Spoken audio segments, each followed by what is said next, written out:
Hiya naman kayo sa inyong kapwa Pilipino. Binastos pa nila ako.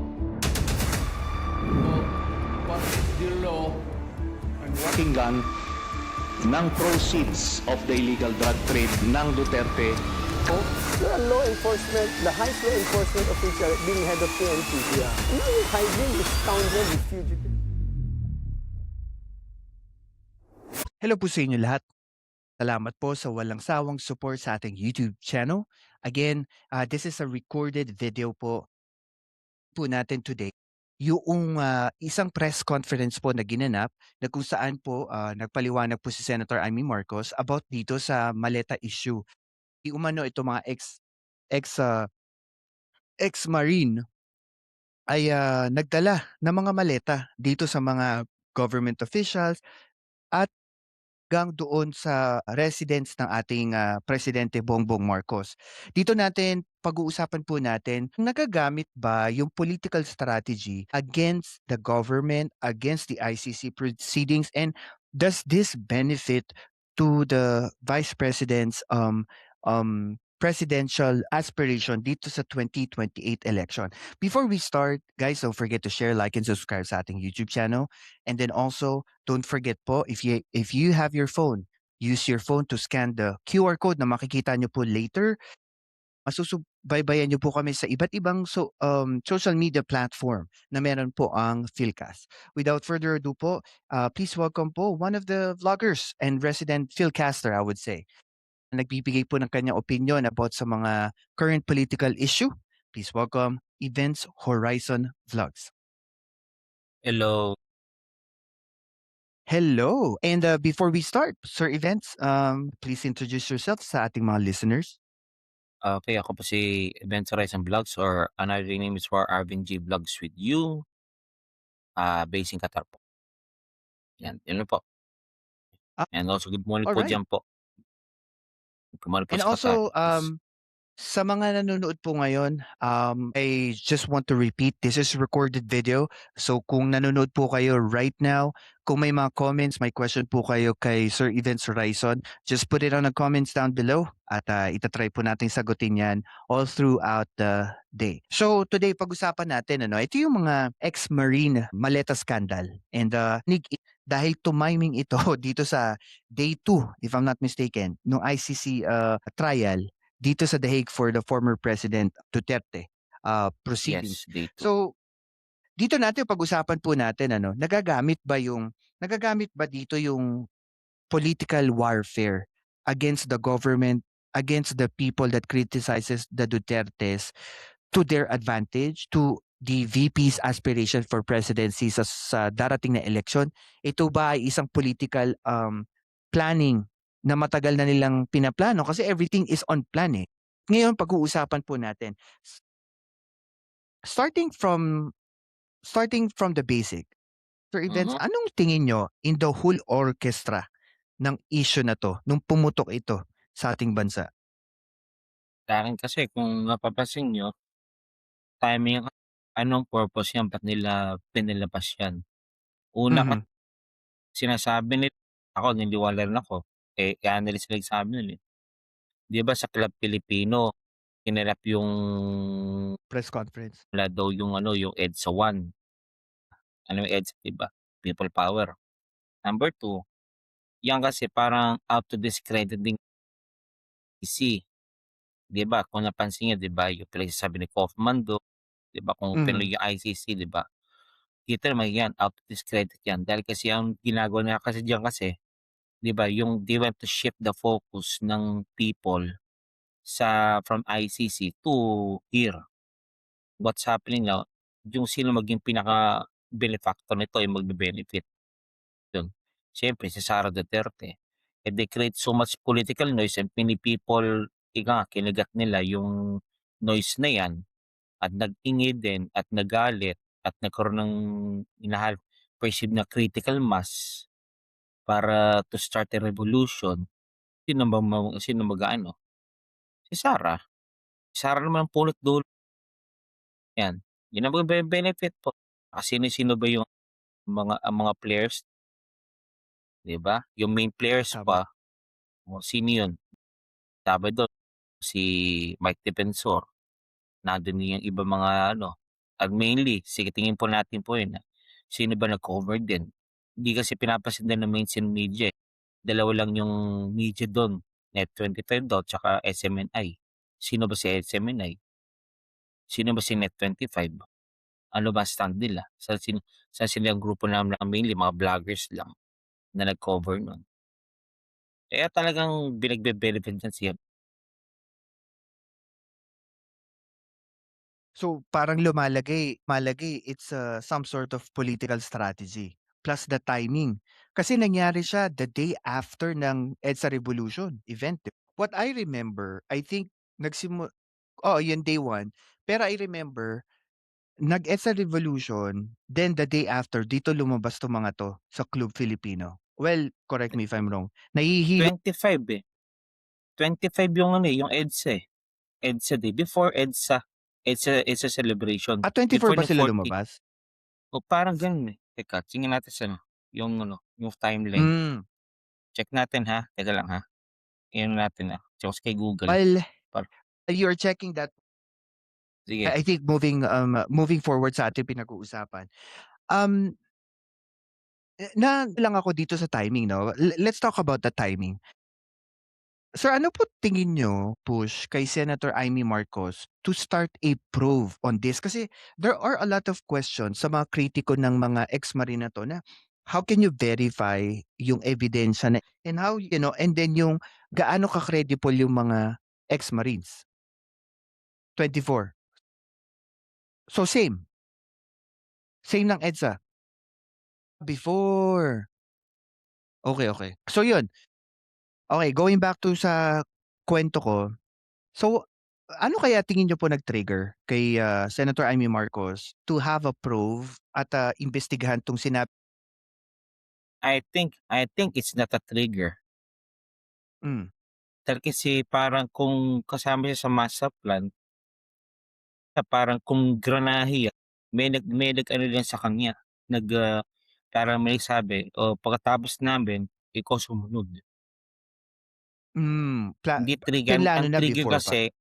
ang trigger kasi parang parang And do you think po ba the whole issue about this, maleta scandal, ito po ba'y purong verifiable evidence or claim?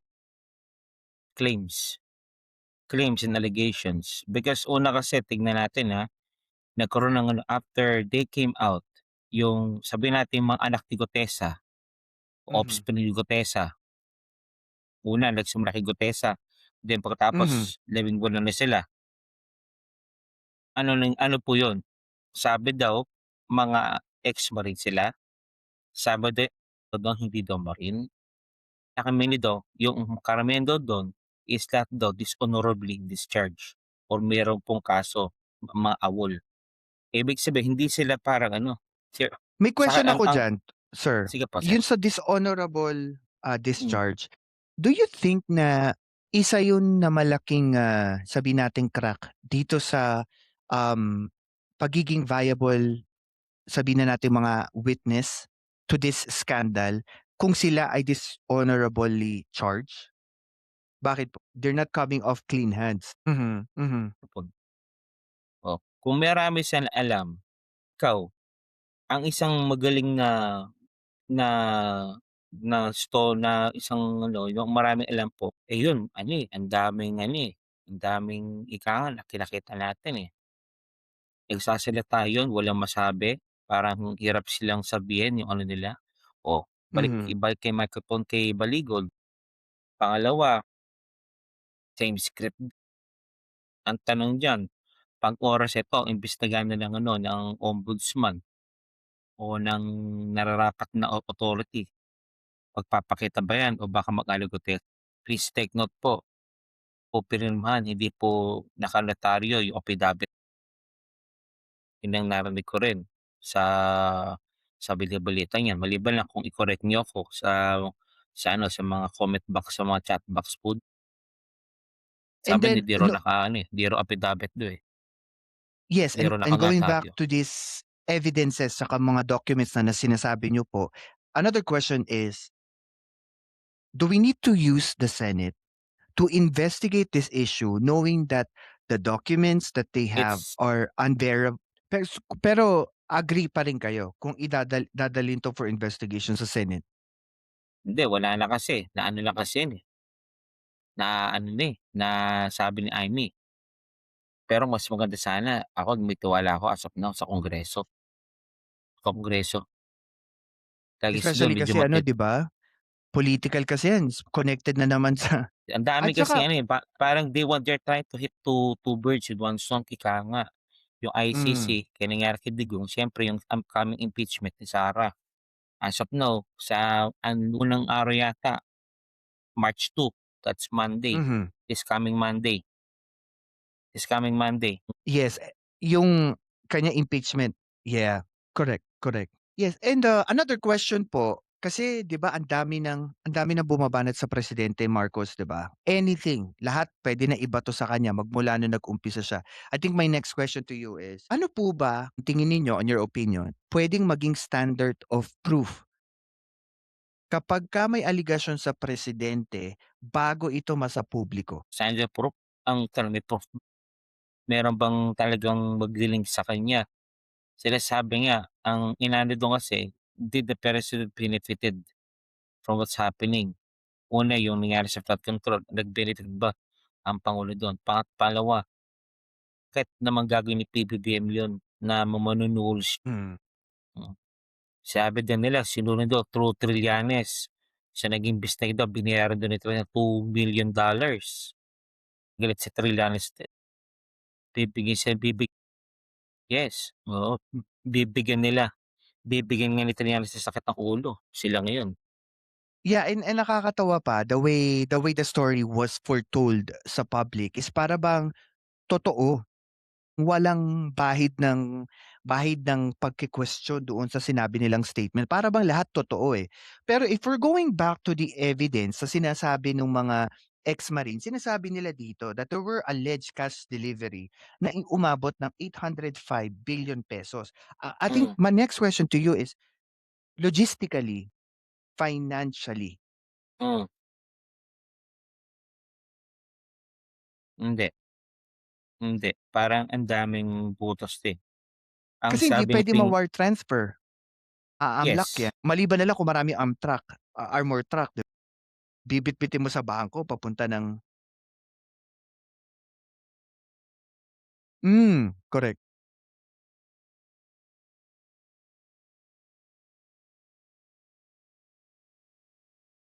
Hmm.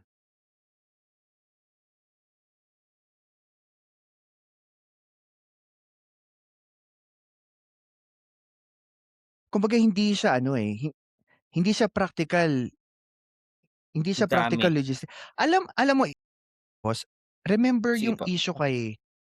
yung issue kay Saldico? Parang parehas na parehas sa playbook, eh. Yes, Kasi remember yung sinabi ni Saldico na nagdadala sila sa Tamarind, number 10 Forbes Park. Tamarind Street sa Fords Park.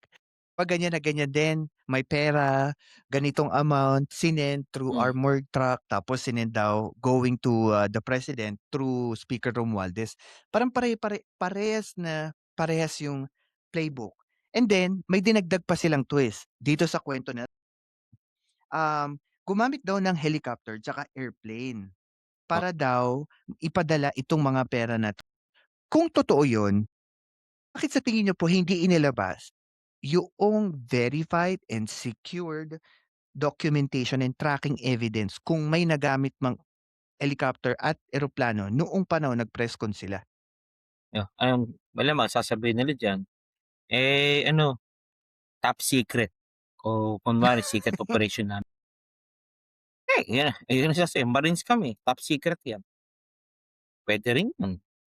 Oh, sila kami kila naman nag-aakaano. Maghahabi sila ng isang naratibo to stop the public from asking more questions from them. So Sasabihin instead of gagamitin like pagka para Marines lumalag din. instead of verifying yung mga evidence of what they are saying against the president, they just Sige wanna po. make like a colorful statement na wala namang evidence na magko-corroborate. Correct. They will make Ano po sa tingin a narrative po, I'll repeat again, hmm, to shut down the public from asking further questions. And mhm. And ano po sa tingin ninyo, bakit naging first route of them saying this issue to public, gamitin nila ang press conference instead of them filing charges or complain legally? Appeal to the public, appeal to their supporters, appeal to the angry people, somebody to feed them, to feed their anger, their stupidity. Mhm.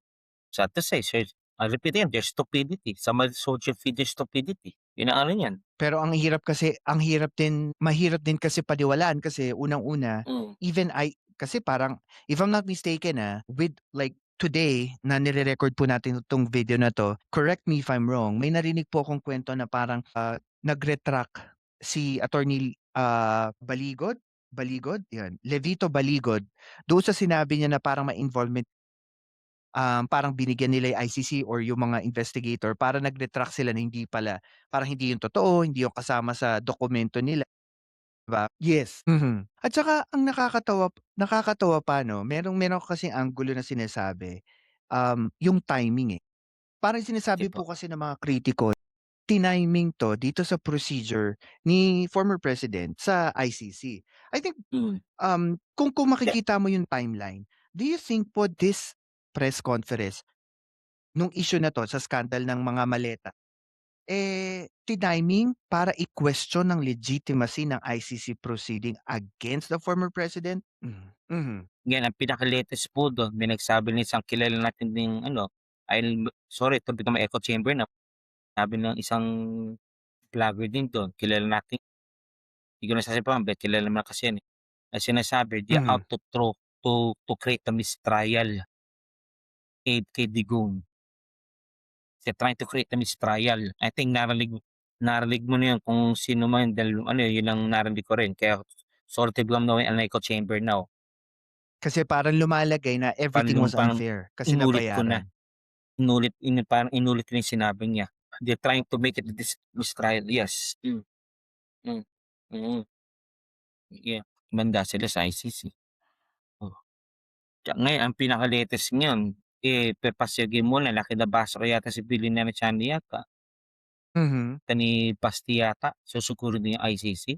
Sinabi ko nga Susugurin? sa comment, sasabihin, sinabi sa kinoment ko yun O sige, mulog pa na ba lang detention para sa pang Duterte.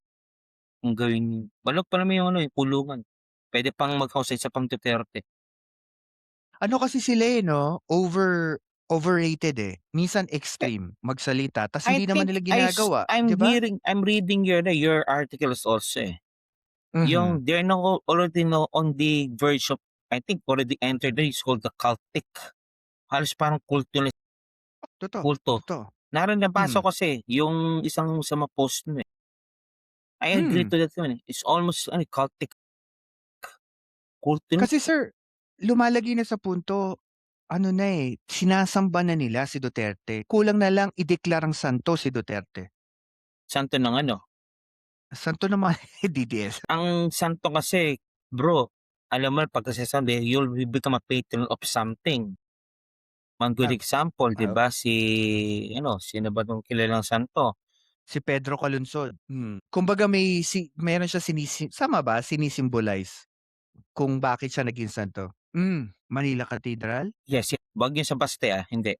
Yung sa malapit sa Malacanang, pinupunta ng mga mga estudyante. Hindi, nasa dulo yung dila ko. Teka. Ako na nga na. Ano yun Teka, dito kay Google tayo. Teka, Philcast Nakapag-google ako. Yeah, Jude. St. Jude. Yeah. Okay, si Jude Tadeus, ayan. Alam ba't ko nasabi Mm. Di ba si St. Jude, patron saint of the impossible?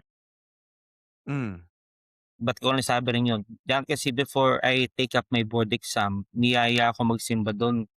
Kaya di ako Katoliko. Doon, yun, marami mga aspan na gustong pumasa ng board exam, pupunta po doon para ipagdasal. Si Jude kasi is patron saint of the impossible things. Kung gagawin sa Santos, ano maging Oh, Santo ng mga drug war siguro. Ano santo 'no, naman santo naman palamura. ah, Si talagang hmm,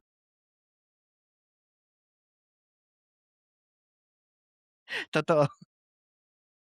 Yung isa nga natatawa ako, actually pinost ko 'to, sa Oo, GC na oo. babae na matanda. Kinakausap niya si Digong, yung karton ang itsura ni Digong nakaupo. Tina-try niyang Naka patayuin, then tina-try naka-ano, niyang patayuin. naka Hindi, iba pa yun, iba pa yun.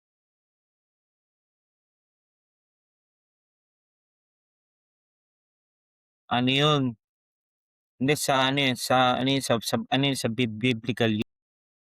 Mhm, Parang rise up, yeah. stand your ground, parang gano'n, parang you're declaring something. Pinagdadasan nila yung karton.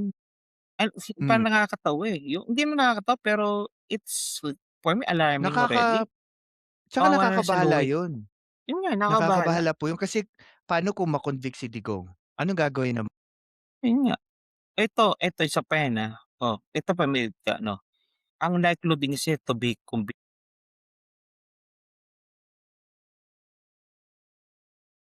Hmm,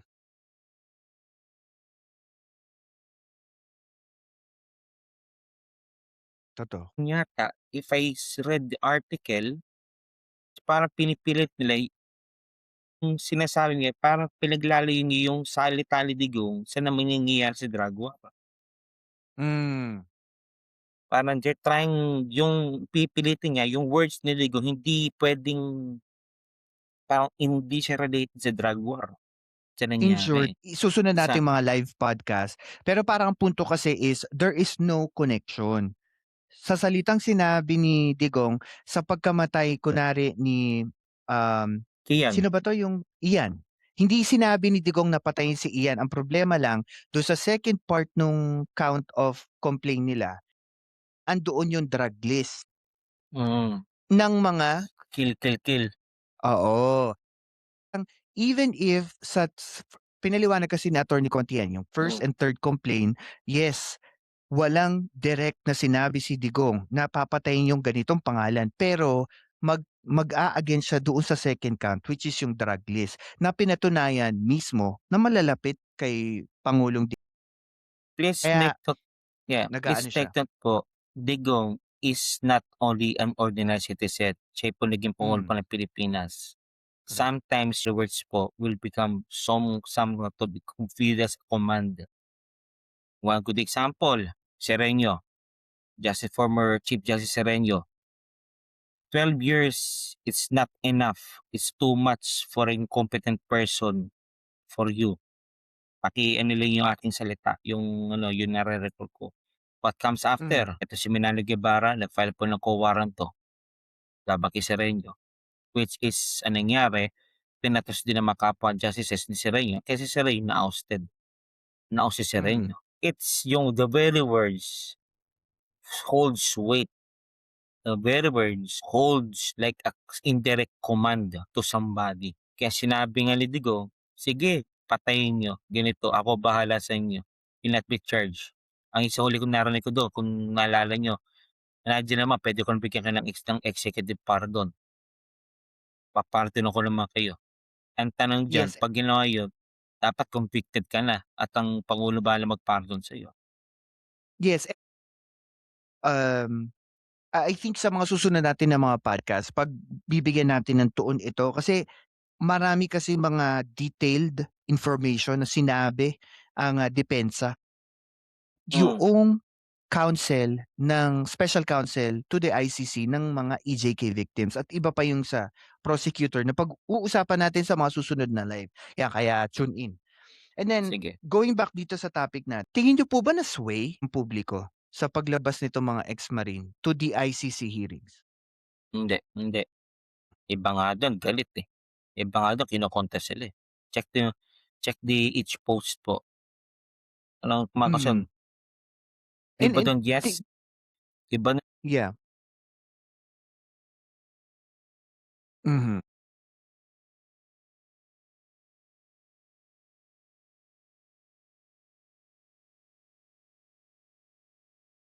Correct.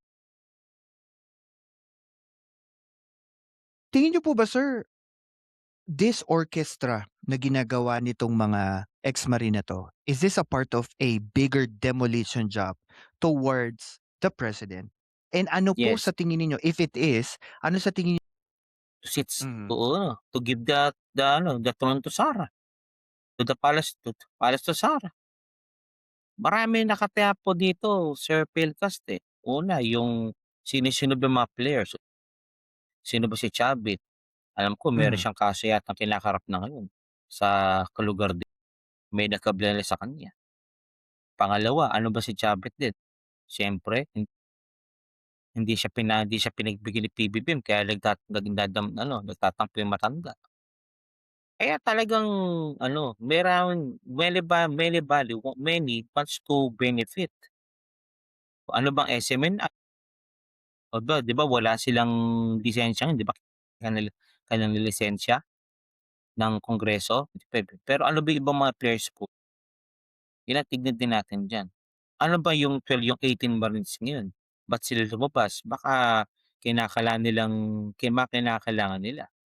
ng ng mabuhay, wala silang panggastos. Baka wala silang panggastos kaya lumabas sila. Maraming butas. Ang daming butas, ang daming dahilan, ang daming motibo. Mainly, ano pang pinaka-main po nila? Para kay Sarah. Si Sarah Mhm. maraming kaso din.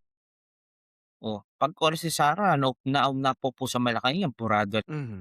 Isa ba din diyan, mga naharap sa mga flood control na 'yan, burado din yung kanilang problema. Kumbaga meron talagang malaking, political objectives, eh. And Yes. guys, sa mga nakikinig po sa atin ano, as we're going to the last part of our, program today, mga nanonood po at nakikinig dito po sa ating recorded video, don't forget po to share, like, and subscribe sa ating YouTube videos at also to follow us on our social media accounts. Don't forget to scan yung QR code. Gamitin niyo po yung phone ninyo if you're watching on tablet, on your phone, or on your TV para po masuportahan niyo po yung ating uh, Philcast YouTube channel. Going to the last part na ating pinag-uusapan, Sir Events Horizon, I think my last question to you is this. Paano po or ano ang inyong ma-advise sa ating publiko, whether they are politically inclined or not, sa difference po ng isang claim or allegation na ito ay pangangahulugang whistleblowing statement versus isang political propaganda lang? Yung si Mercado, 'yan whistleblower kasi he should works from the inside the organization na siniwalatnan niya yung kalokohan po ng nangyari po sa organization yun. Ito hindi 'to whistleblowing, ito parang pure propaganda. Ba't sila lumabas Pero bigla? maliban sa pagiging insider, do you have any inkling of like what else can we provide on our listeners? Paano natin distinguish yung gano'n na blower versus a political propaganda? Yun nga, yun pinaka-mainly point na dapat sa loob ko lang siyang ito hindi 'to galing sa loob 'to, eh. Ako naman, Magkaroon ng isang mas mataas pa sa kanila. Pero pangalawa pala, yung ginagawa 'to propaganda 'to. Quite honestly kasi ang daming tao, ang dami nilang sinagasaan, ang dami nilang pangalan na-implicate. Ang mainly po sir, mga kasama sa Quadcom, sa gobyerno, ng isang partido, kalaban nila kaya mm, propaganda. Ang okey. whistleblower ang whistleblower 'pag will take note yung mga unang mga Senate inquiry, ang kitang-kita natin 'to is ilan lang yung kalaban nila, ilan yung kalaban nila. Yung nangyari kay George Garcia, kung naalala niyo, yung mga yung kay Merceditas lately, yung kay Sara Duterte, isa lang yung mga kalaban nila. Ito marami silang pero pinapakita nila ang gobyerno isang malaking sindikatong yun. Ang propaganda po is parang pinapakita they try to paint a picture that one organization is out to destroy another person. Parang parang sinasa Yes, nila. Anong propaganda yon? Yung lately, una, out to destroy the person na nasasakdal sa ICC. And the other one, yung out to destroy yung kanyang anak na perceived na handa na rin siyang umupo raw sa palasyo. Well, ito naman para sa akin sa mga nakikinig po Sige po. nila, ito naman take away ko na dito sa ating pinag-uusapan. First is, kailangan nating maintindihan tulad nga nung sinabi ni Sir Evans is that whistleblowing is mostly, pre at least meron kang alam, yung Sa propaganda, nangyayari. may agenda ka. I think another thing na gusto ko idagdag doon sa sinabi ni Sir is mostly, if you are genuine na gusto mong sa gobyerno, dapat may legal way to do it. Kasuhan mo in a proper forum tulad kay VP Sara, kasuhan mo impeachment. Kasi Hmm. lahat naman pwede mag-akusa kahit kanino eh. Pero Hmm. ano yung magdi-distinguish sa accusation versus allegation is merely yung paano mo pasok yung complaint. Just for instance, yung Yes. complaint kay PBBM sa grupo nila Chavit Singson before. Sila bumalik eh. 'Di ba nung hindi natanggap yung complaint, di na sila bumalik to do their to return dun sa complaint, nagpa-press con. Ito na naman sumunod, si Gutesa hindi naman nagpakita after. Ito namang accusation na 'to, sabi may oath daw and whatsoever. Pero Wala naman dapat, daw. yes, dapat ano siya eh, scrutinize eh. Kasi hindi po pwedeng banat ka ng banat, tapos ang binabanatan mo presidente namang definite evidence. Kasi para sa akin, kung totoo yun, edi ilabas ang ebidensya, imbestigahan. Pero pag hindi Tama. totoo, Wala. yung gobyerno eh. Hmm. Hmm.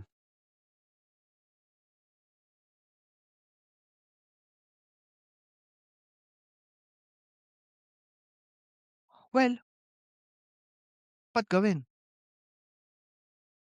Hmm. Totoo.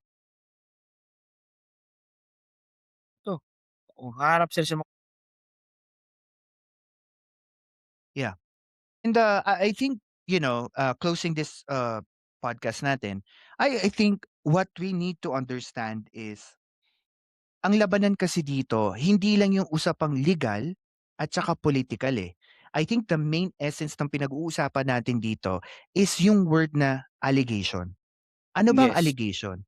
Allegation mo lang yon na merong Alleged. nangyaring anomalya pero wala naman nagsusupport na katotohanan unless imbestigahan. And I think this is the problem with the DDS supporters. They try to manipulate the narrative to provide disinformation at sasabihin may nangyari pero wala pa namang formal na investigasyon. Yun lang naman ang akin. Kung totoo ito, di Correct po. masangkot na kung sino masangkot. Pero kung hindi pa to totoo at wala pang investigasyon, why are we multiplying this narrative sa tao na wala pa naman tayong pruweba? 'Di ba? It doesn't make any sense for Trying me. to sway the people's opinion. Correct, correct. And Hmm. yeah, And and ito yung I think I think this, I will remind you one thing. Sa Daily Tribune dati, meron kasing article doon. This 2025, ang sabi ng palasyo at si PBBM din, they want to get now the narrative. Dati kasi ang naratibo kasi pinapalo yung naratibo ng mga Duterte, ng mga DDS. Now they want to give the public the right narrative. I think so. Pasagin mo ulit, Philcast for 30 seconds. Kaya niniwala ko kaya si Claire Castro, kinuha nila as PCO. Yan ang isang good example na balak kunin muli ng palasyo yung naratibo ng katotohanan. Dahil kasi pag di na ginawa yun, yung naratibo ng mapupunta sa mga TDS. Masyado sila maingay, masyadong bukal. Itong ginawa niya, kinuha ni si Claire Castro.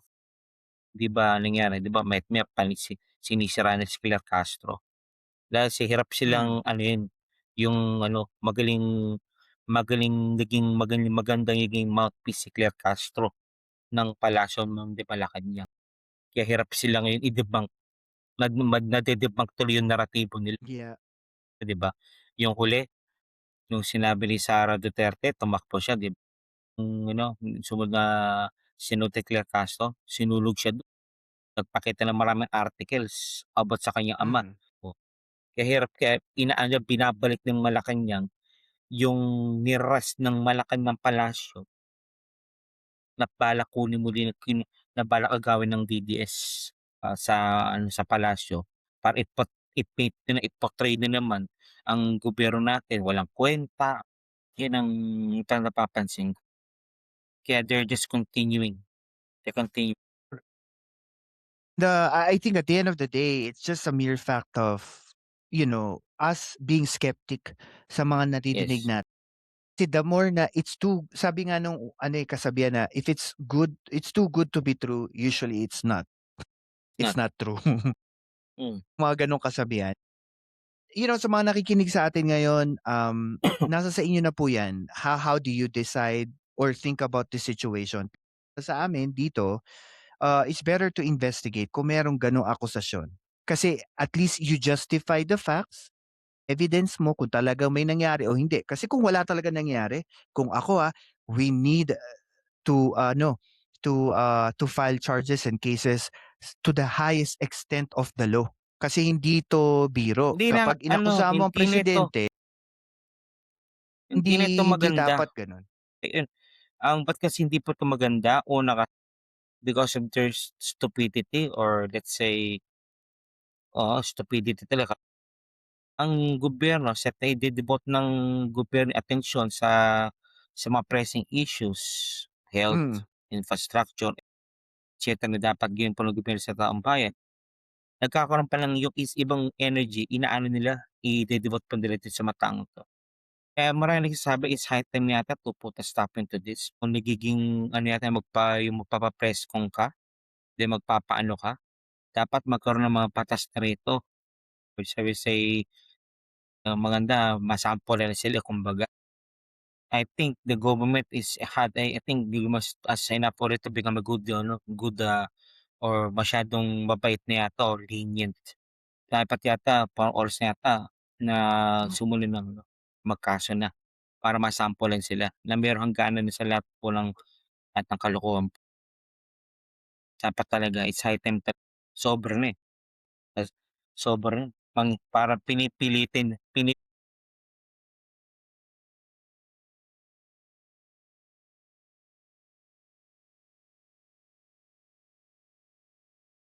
Correct. I guess we will talk more about this issue for our next episodes. Yan. yes, better.